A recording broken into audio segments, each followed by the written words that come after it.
Hey, I'm Seth Andrews. I'm host of the Thinking Atheist radio podcast. I want to wish you and yours a very Merry Christmas. Now, that might seem odd to some people. Why would an atheist say Merry Christmas? In fact, why would an atheist celebrate Christmas at all? It's Christmas, and atheists don't believe in Christ, right? Do you enjoy Thursdays? I mean, have you ever enjoyed a Thursday or maybe done something special on a Thursday? Have you ever participated in Thursday? Well, does that mean that you honor the Norse deity Thor?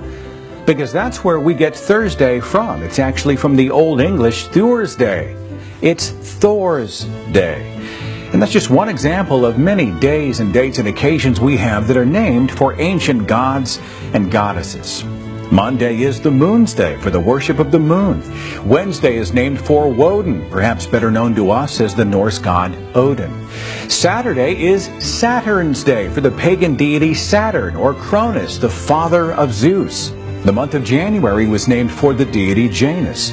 Our month of March is named after Mars, the Roman god of war, and so on and so on and so on. Now, if you don't believe in the pagan deity Saturn, does that mean that you aren't supposed to participate in Saturday? You don't get to enjoy your Saturday? Well, of course not. I mean, that's ridiculous. And the reason it's ridiculous is because the name of the day, the meaning of the day, is much different here in the 21st century than it was in ancient times. And this is how many atheists and non-Christians view the holiday of Christmas.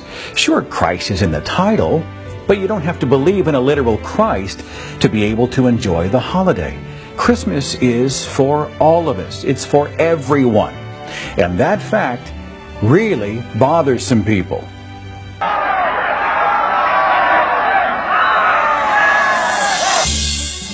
Those are the annual screams of protest about the war on Christmas. You see, many Christians say that Christmas itself is under attack.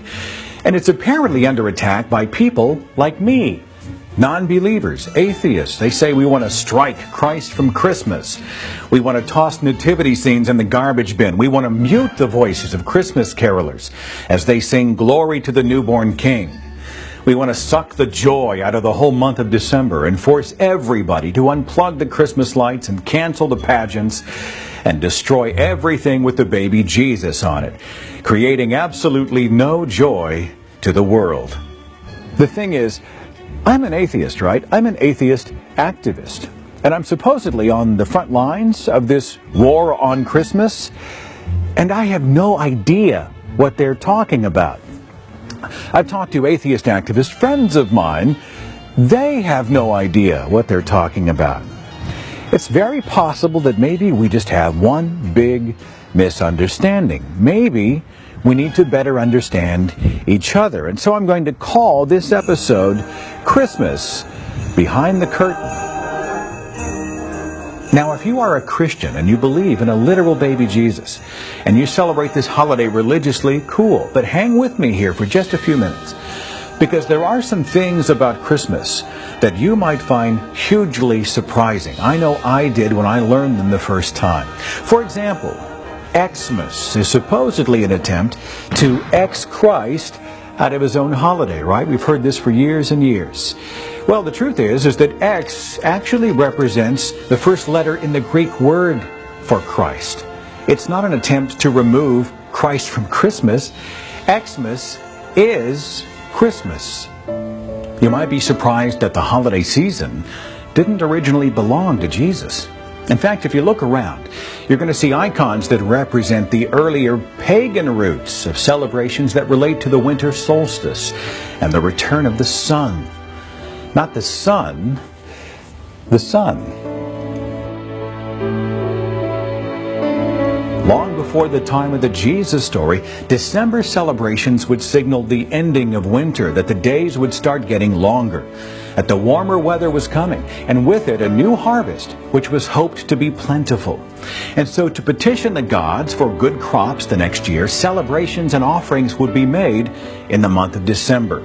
The pagan festival of Saturnalia honored Saturn, the same god tied to our Saturday. The Vikings of Scandinavia honored Balder. Ancient Egyptians honored their sun god Ra, and so on. The gods would hopefully bless the land and the people, and the long winter would finally be over. Many of these gods had a special plant, the evergreen, which is most certainly the explanation for why you and I have a decorated evergreen tree in our living rooms every December. The Christmas tree harkens back to the honoring of gods that came well before Jesus and definitely were not Christian. In fact, Christmas trees were considered pagan symbols right here in the U.S. until the 1840s. That's right, if you celebrate Christmas, there's a really good chance you have a pagan symbol in your living room. Here's an example. Do you have mistletoe hanging over a doorway in your house? Well, the early Druids and Greeks used to believe that mistletoe had magical powers, was a magical plant, a pagan symbol of life and fertility. Yule logs in the Christmas fireplace? Well, those stem back to the pagan festival of Yule, which honored Yule beings, pagan deities. Think about that the next time you warm yourself next to a Christmas fireplace. By the way, you might find this interesting. The United States of America didn't declare Christmas Day a national holiday until June the 26th, 1870, like 100 years after the Constitution was written. And those who say that we're a Christian nation probably don't realize that many of our founding fathers weren't actually Christians. Benjamin Franklin, not a Christian. John Adams, not a Christian. James Madison, Thomas Paine, Thomas Jefferson, not Christians. Christians may not know that the U.S. Constitution never mentions God. And religion is only mentioned in the context of maintaining church-state separation. The words "in God we trust" weren't added to American coins until 1863. Paper money didn't have it until the Red Scare of the mid-20th century. You might not know this. The words "under God" were not in our original Pledge of Allegiance. Under God was added by Congress in the 1950s, almost 200 years after this nation was founded. The Establishment Clause of the First Amendment was put in place to assure that Congress shall make no law respecting the establishment of religion. At its very roots, the United States was designed to represent everybody, and not just Christians. And that is why you occasionally will hear protests whenever politicians elected to represent us all start promoting a single religion, their religion, on tax dollars that we all pay. Now, you want to celebrate Christmas religiously? You want religious symbols, nativity scenes, and Jesus Christ representing your Christmas? Knock yourself out. Not only do I, as an atheist, respect your right to do so, I will argue publicly for that right. You have a constitutional right to believe in Jesus Christ and have a personal faith. Now let's examine the Jesus story in the context of the Scripture. Let's look at the literal nativity, because an examination of the Bible actually raises a whole lot of interesting questions. Now, the Bible is God's perfect word, right? In fact, if you go to the mission statements of most major Protestant Bible-believing denominations, they'll just say it outright. The Bible is inerrant. It is God's perfect word. It is without contradiction. But if you look at the accounts in the book of Matthew and Luke side by side, they kind of contradict themselves. Check this out. In the book of Matthew, the angel appeared to Joseph to give him the news that Mary would give birth to the Christ child. But Luke tells us that the angel appeared to Mary, not Joseph. Luke chapter 2 says that Mary and Joseph traveled to Bethlehem from their home in Nazareth.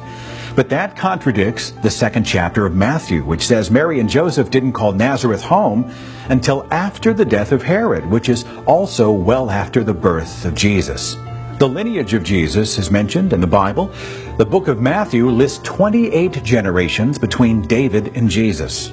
But the book of Luke has its own reference to Christ's lineage, and it lists 41 generations. According to Matthew and Luke, Jesus was born during the reign of Herod the Great. But Luke says that the pregnant Mary had to travel with Joseph to register for a census that was decreed by Quirinius. And that's weird, because any census would have taken place in their local tax district, requiring no travel. And only Joseph, the head of house, would have been required to register. And if you look at the dates, Quirinius' census didn't take place until 6 CE, well after the birth date for Jesus Christ. Matthew tells us that after Jesus was born, Mary and Joseph fled for Egypt to hide from the evil king Herod. But if you look at the book of Luke, it has them returning immediately to Galilee, to Nazareth. And there is no mention of Herod anywhere. What about the miraculous virgin birth? Well, it looks like there was a mistranslation of the word virgin from the Hebrew to the Greek. The Hebrew word alma does not mean virgin. It means a young woman of marriageable age. By the way, several pagan gods which predate Jesus were also said to have miraculous virgin births, like Perseus and Romulus. What about the three kings? Well, Matthew tells us they were magi, which were essentially illusionists, and there's no mention of the number 3 anywhere in the story. And the whole magi thing doesn't jive with Luke's version, which has shepherds visiting Christ and not magi. And finally, take a second and just look around at the depictions of Jesus here in most American Christian homes that celebrate a literal Christ. Take a look at Jesus, the white-skinned Jesus. The truth is that a Jesus born in the Middle East during that time period would have almost certainly looked a whole lot more like this. So very quickly, let's just recap, okay? Christmas stems back to the celebrations of pagan gods, and today still incorporates a whole lot of pagan traditions. Jesus came after those pagan gods and the pagan celebrations of those gods. Jesus isn't the reason for the season, or at the very least, he's not the only reason for the season. And almost every true detail written about Jesus' birth in the Bible contradicts another true detail written in the very same book, a book that's supposed to be God's perfect word. Our Constitution says that government cannot play favorites, but should represent us all. And most of the people who freak out about atheists during Christmas, well, they probably celebrate Christmas in ways that don't really involve Christ anyway. I would wager that your favorite stuff about Christmas probably isn't religious at all, right? It's decorating the house, it's stockings over the fireplace, it's pumpkin pie and turkey and hot apple cider, it's playing in the snow and then rushing inside to warm up by the fireplace. It's seeing your children open gifts. It's spending time with those you care the most about. Honestly, the most awesome stuff about Christmas has nothing to do with Christ. There is no war on Christmas. Atheists aren't out to strike Christ from Christmas any more than we're out to strike Thor from Thursday. And those who believe in a literal baby Jesus are not victims just because somebody else reminds them that they don't have a monopoly on Christmas. Christians do not own the holiday. And in light of the true pagan origins of Christmas, Jesus doesn't own it either.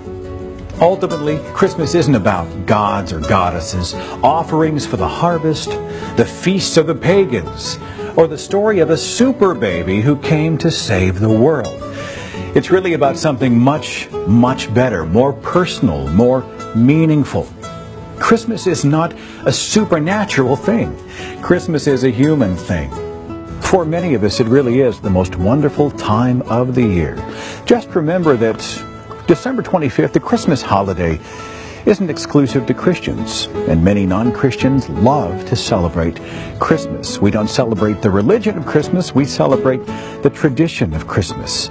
And Christmas belongs to everyone.